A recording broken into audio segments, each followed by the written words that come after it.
ব্রট to you by V-Guard, co-powered by Sensodyne ও ভিমল বলো কথা কেশরী। Associate sponsor UltraTech cement.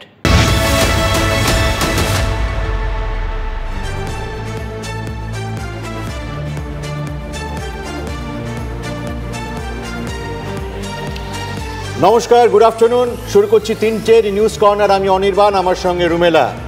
পদ্মবনে অশান্তির মেঘ। দেখো, সময় যখন ভালো থাকে তখন সব কিছু ভালো, হাঙ্কি জড়ি, হানিমুন পিরিয়ড। কিন্তু যখন একটু উলটপালট হয়ে যায় হিসেবের অঙ্ক, তখনই গন্ডগোল। একেবারে বঙ্গপদ্মে যে সময়টা চলছে এবং বঙ্গপদ্মের কাণ্ডারি শুভেন্দু অধিকারী, তাকে নিয়ে কিছু মিন করতে চাই। দেখো, 2019-এর যে 18-র সাংসদ আজকে দিনে নেমে এসেছে 12-তে। তারপর থেকেই ঝড় শুরু বাংলার পদ্মবনে, এবং ঠিক এর মাঝেই মন্ত্রী হয়ে গেছেন রাজ্য সভাপতি সুকান্ত মজুমদার।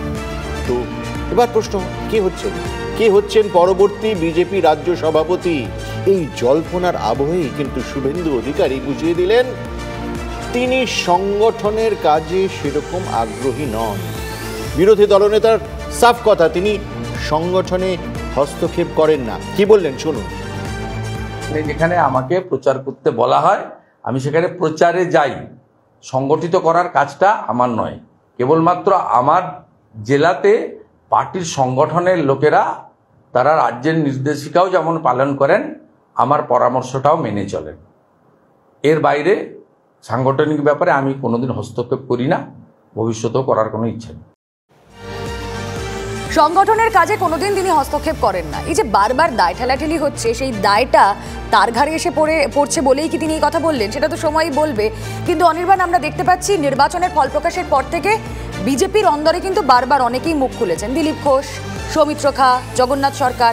আমরা বরং তাদের বক্তব্যগুলো একবার রিকল করি। কিছু তো আছেই, নাহলে যারা পুরনো পার্টির প্রতিষ্ঠিত নেতা তাদেরকে হারাবার জন্য পাঠানো হয়েছিল নাকি কি জন্য? লোকে জেতা সিট, হারা সিট জেতার জন্য প্ল্যানিং করে, এ তো জেতা সিট হারাবার জন্য প্ল্যানিং হয়েছে মনে হচ্ছে। সারা বছর থেকে একদম ভোট ঘোষণা হলো, লাস্টে একদম তার ঘোষণা হতে দেরি হচ্ছে।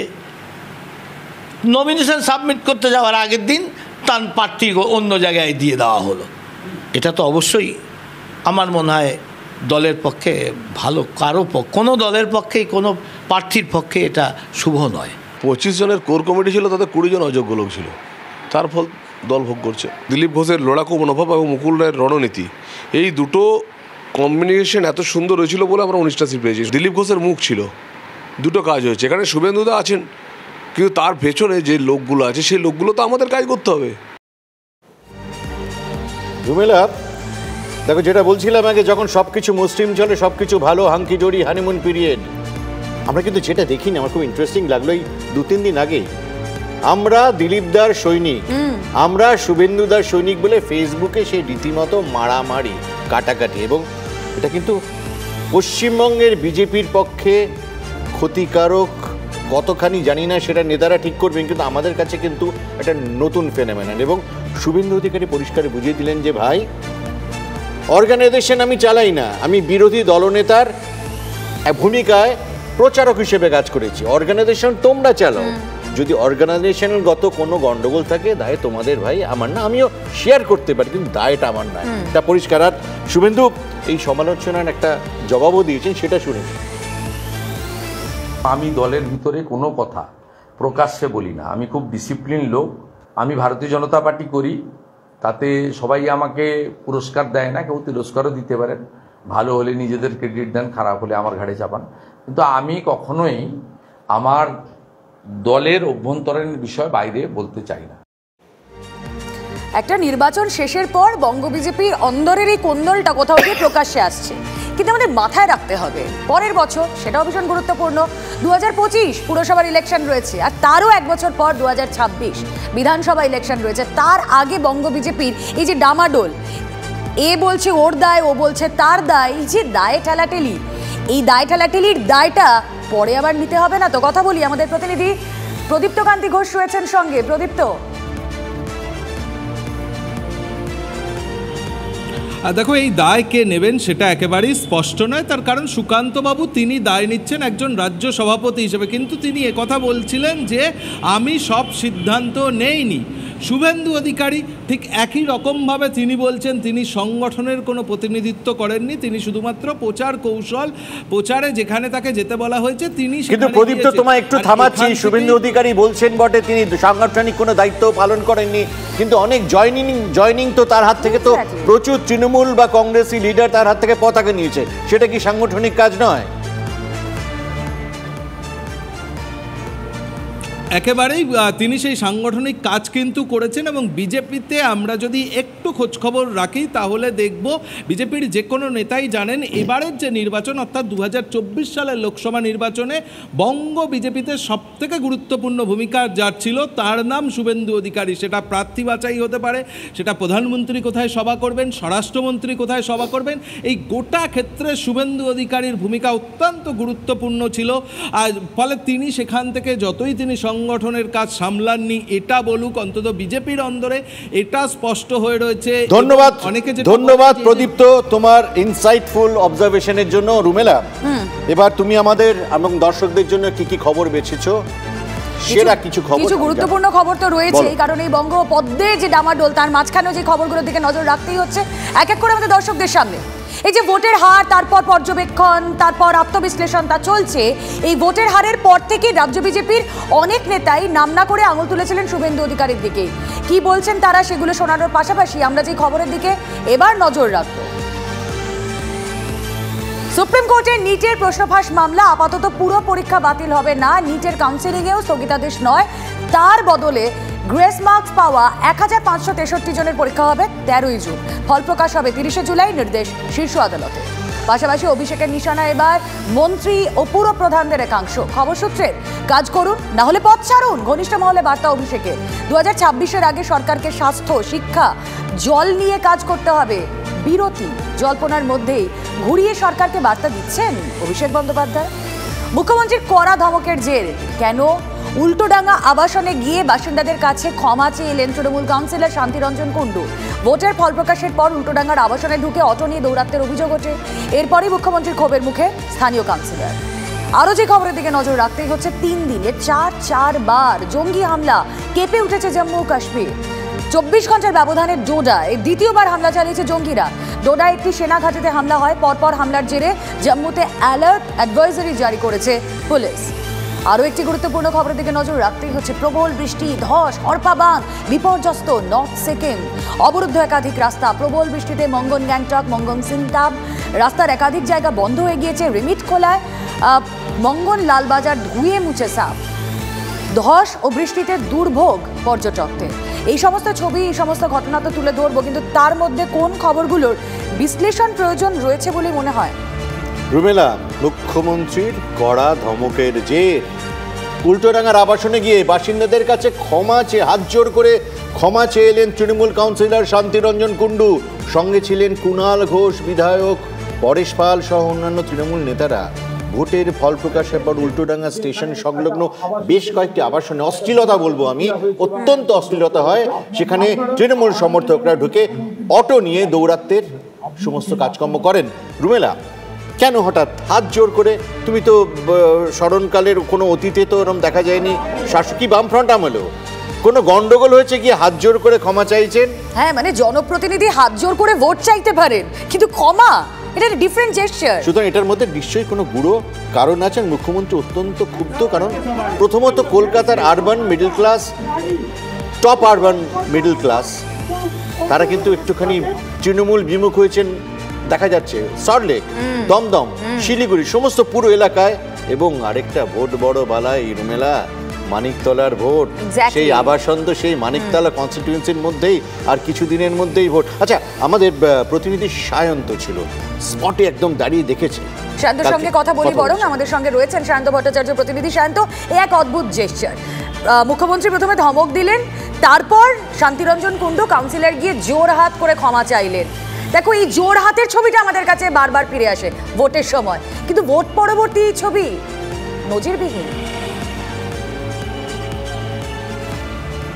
একদমই নজিরবিহীন তো অবশ্যই, কারণ মানিকতলা বিধানসভার অন্তর্গত এই আবাসনে নির্বাচন পরে, অর্থাৎ ফলাফল বেরোনোর পরে যে ধরনের তাণ্ডব দেখা গিয়েছিল তৃণমূলের অটো ইউনিয়নগুলির তরফে, তাতে কিন্তু রীতিমতো ক্ষুব্ধ হন তৃণমূল সুপ্রিমো মমতা বন্দ্যোপাধ্যায়।